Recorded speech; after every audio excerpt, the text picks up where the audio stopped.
Hey everyone, we're doing Greek tonight for dinner. So we're going to take a couple of pieces here. So we're going to do some chicken and we're also going to make a tzatziki sauce. By popular demand, Cindy, this one is for you. So to do the tzatziki sauce, what you have to do to start with that is you have to chop up your cucumbers and then put them with some salt and kind of let them drain, get all the moisture out of them. Because otherwise your tzatziki sauce gets to be a little too runny. So that's what I've got going now. And I've already chopped up the cucumbers. I've got them kind of draining in the sink. We will talk about those in a little bit. But we're going to start with the chicken. So we're going to start with those real quick. We'll flip this around and we will take a look at how we're going to marinate our chicken. All right, so we are going to marinate our chicken. We're actually going to marinate our chicken in yogurt. This is, if you marinate in Greek yogurt, it actually, for chicken breast, like what we're going to use today, that actually helps keep the moisture, actually helps retain their moistness in there. So that's what we're going to do today. I have one of these fancy little brining buckets from, I got this at the Midwest Grilling store over on Kimberly Road. Shout out to those guys. Hopefully they will sponsor not only this show, but the entire network. Call us. We want to hear from you. So basically for marinating the chicken, we're gonna make this super easy. So I've got a couple of chicken breasts in here. We're gonna go ahead and pop these guys open. And then basically what this is, it's called a briner bucket. And it does exactly that. You can buy them in different sizes. This is my smaller one. I've got a bigger one for when I do larger stuff during grilling season. But for right now, this is what I've got. And it feels like my chicken's still a little bit frozen. In there, so I have to kind of pull that apart a little bit with my hands. There we go. All right. Now, yes, I am using the gloves, especially for the chicken when I'm working with raw chicken like this. I do kind of like the gloves. I used to be a guy who said no gloves. It was too much. It was too much of a hassle. Made my hands too sweaty, but I've kind of gotten used to them. We got sick at one point. We actually ended up starting using the gloves. It worked out really, really well. So basically all you do is you kind of just take your yogurt here and then you can just dump it right on your chicken. And then all you do is really kind of just mix it up and around in there. I got a spoon down here that I can use to get all of this out. So we'll get all of the yogurt out and onto said chicken. There, just kind of dump that out. Throw that there. Toss that into the dishes. We're not going to talk about the dirty dishes that are in my sink currently. All right, from here then, we're just going to go ahead and apply the yogurt to the chicken. And basically all it's going to do is it's just going to sit on there just like any other marinade. Sit on there, let it absorb into said chicken. All right, now from here I'm going to take off one of my gloves because I still need to flip this around. Because I'm doing kind of Greek for dinner, I am using this Malcolm's Gyro Hero seasoning. Again, I got that from the Midwest Grilling Supply. You can also buy this directly from from the How to Barbecue Rights website. Fun dude. If you ever watch any of his videos, it's just How to Barbecue Right on YouTube or on their website. He comes from like Louisiana. He's got a really thick Louisiana accent, so you know he knows what he's talking about. So from here, then, all I'm going to do is just go ahead and add that seasoning to the chicken, flip it over, add it to the backside of the chicken, get it all over in there. You do want the seasoning kind of to attach all to your chicken. Don't want any naked spots on there. All right, so from there then, that's kind of it in terms of the chicken preparation. I'm gonna pull off my glove, and from here, what's nice about these buckets is they're just kind of just a bucket. So they'll come with this little lock, especially if you're gonna submerge things, liquid brine them, wet brine them. You can put that on there, it'll help those things not kind of float to the surface. And then I just put the lid on here, and then I'll throw this in the fridge until I'm ready to cook it. And then I'll pull it out and just basically just kind of cook it from there. So from here then, we'll go ahead, we're gonna stop the video. We will come back and we'll go ahead and put the tzatziki sauce together once the all the moistures out of the cucumbers. Paper towel's pretty wet already. So I want to go ahead and we'll give these a good wring out in the sink, and then we're going to go ahead and throw those in the bowl. All right, good. Okay, now the recipe, technically the recipe that I follow, the recipe that I kind of used so I can remember all of these ingredients, tells you to mix some stuff first and then mix some other things in another bowl and put them all together. It's a big pain in the ass. So we're not doing that today. So we're going to dump it all in one bowl, kind of mix and stir. And basically this is all that it's going to end up being, is just kind of one quick sauce in here. Now, the recipe that I follow says to use 8 ounces each of sour cream and Greek yogurt. I find the easiest way to do this is just to buy the 8-ounce containers and dump them in. I know it's kind of a single-use type thing, but really it ends up being a lot easier that way.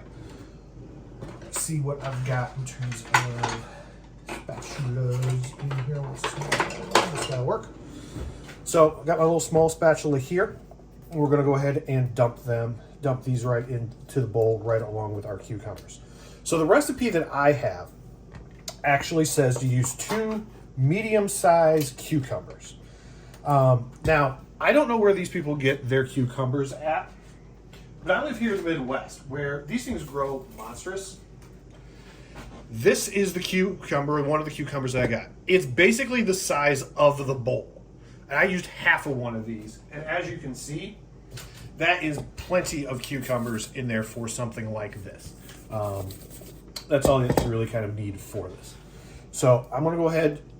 This is my Greek yogurt. We're going to go ahead and dump that in there. Get the old handy dandy spatula and dig out all that stuff.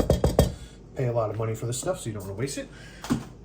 Same thing with the sour cream. Now, if I was measuring this, I would have to need 2 separate spoons, so I'm not like putting sour cream flavor in my yogurt and my yogurt in my sour cream, which is a pain, which I don't like. So for this, that's another reason why I like buying these individual containers, because then it doesn't matter. I can then go ahead and mix them. Use the same spatula for both, because then it's just, they're all getting mixed together anyway, so it doesn't really matter. So we'll go ahead and dump that in there. And again, make sure that you clean that out because, again, you are paying for it. So that you want to make sure that you're using all of your product. You don't want to waste anything in here. All right. So I mentioned very much dump and stir from here. So next thing we were supposed to put in there is going to be, now again, the recipe that I use calls for vinegar. Michael Simon, who is one of the Food Network chefs, he uses lemons because he's Greek and that's more traditional kind of Greek for them. So they will use lemons in there, and that's what I'm going to go ahead and use that today. So we kind of squeeze this in here, and already I'm getting seeds, and this is going to be a bad situation. So I'm going to break out my lemon squeezer and see if I'm smart enough to get my fish my lemon seeds out of here. Hey, look, not too bad. Quick rinse of the hands.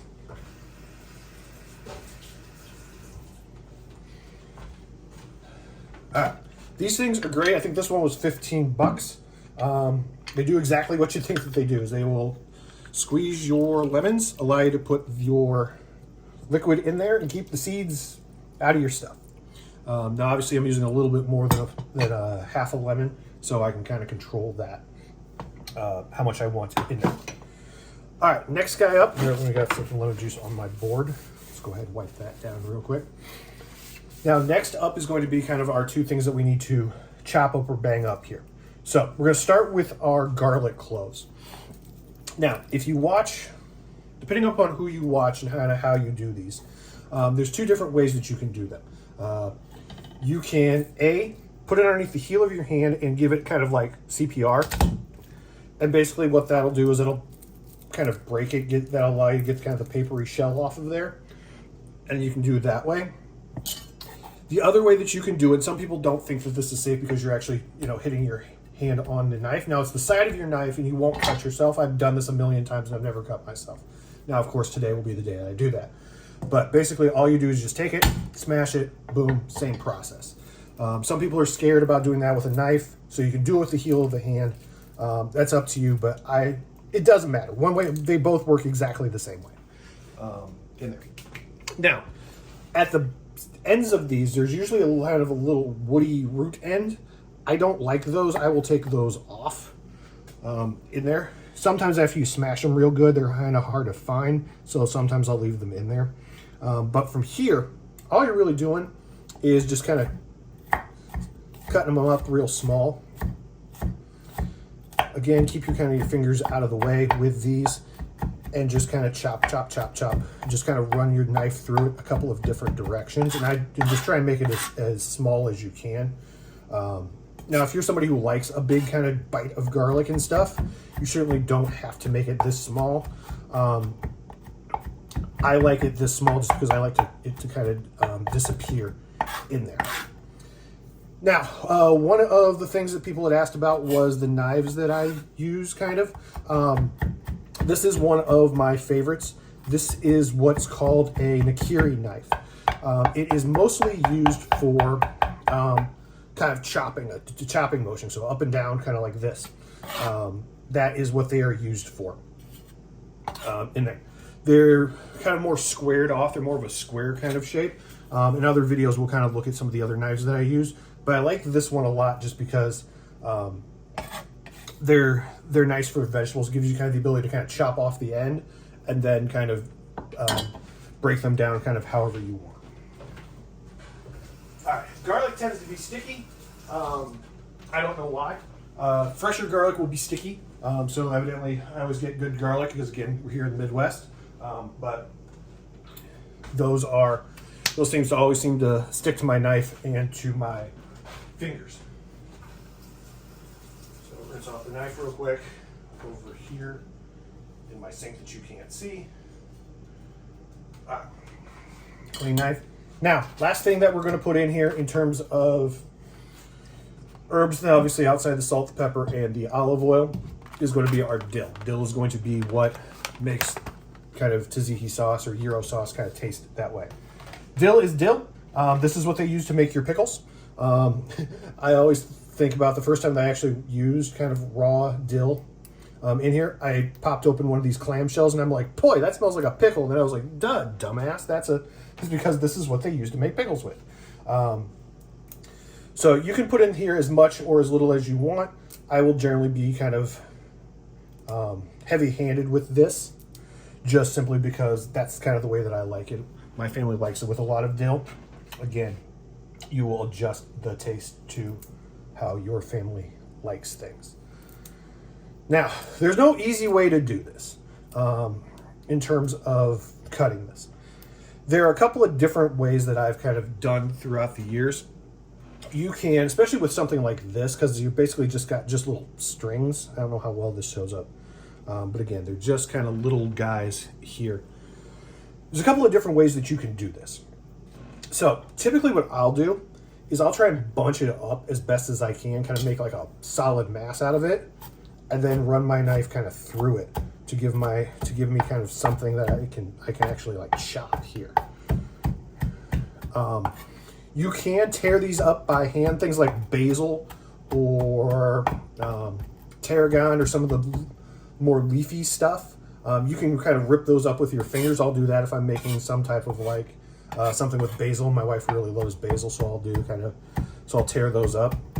But for something like this, your best move that I've found is to really just make it as small as you can. Wad it up into kind of just a wad, and then just kind of chop it in there. Again, just kind of dump them right in there. Up and down they go. Again, be careful of the fingers. Don't want anybody suing me because of the way that I pick stuff up.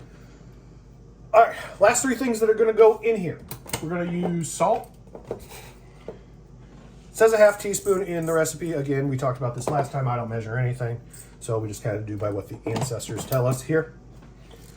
Hit us up with the pepper. Again, same kind of thought process here. We're going to hit that with the pepper. And then 3 tablespoons of olive oil, again, what is measuring. All right, so that's what we've got. Basically, everything's all in the bowl. And from here, we just mix. And it's all going to come together and look like a tzatziki sauce. Tzatziki sauce typically is found in, you'll see them on gyros. If you've been to Uncle Pete's or Dr. Gyros in Rock Island, both of those places sell gyros and you can have them. Typically they're thought of as kind of like a street food or a vendor. You'll see people at circuses or carnivals or whatever, they'll sell them. Basically the gyros are on a giant kind of turntable spit. They shave off the meat, put them into a pita, and then this is the sauce that goes on top of all of those. So, a little mixy mix, stirry stir, and wham bam, thank you ma'am, there is your tzatziki sauce. So, again, like last time, I'm going to give it a little bit of a taste, except that I don't have any spoons. So we got to pull that out of the dishwasher because that's the way that we live.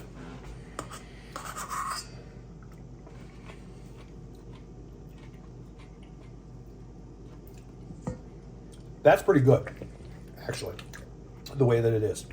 So we're not going to have to adjust hardly anything. And the flavors will get a little stronger as you let it sit. The instructions typically will tell you to let them sit for at least 2 hours before you use it. It is 2:45 right now. Dinner I'm shooting for, usually I shoot for about 5 o'clock, 5:36, kind of depending upon when people get home. But that's basically going to be what we are looking at. So this is going to be what we're looking at for dinner tonight. So basically what I'll do then when it comes time is we'll cook the chicken. I'm just going to throw it in a pan. Maybe I'll throw it in the oven tonight, but throw it in the pan, cook that off, and then this goes right over the top of it as a sauce. My wife likes this stuff usually well enough that there isn't anything for the second day. Usually after everybody's kind of had dinner, she'll come out here and just eat the rest of this with a spoon right out of the bowl. So that's usually kind of the way that it works.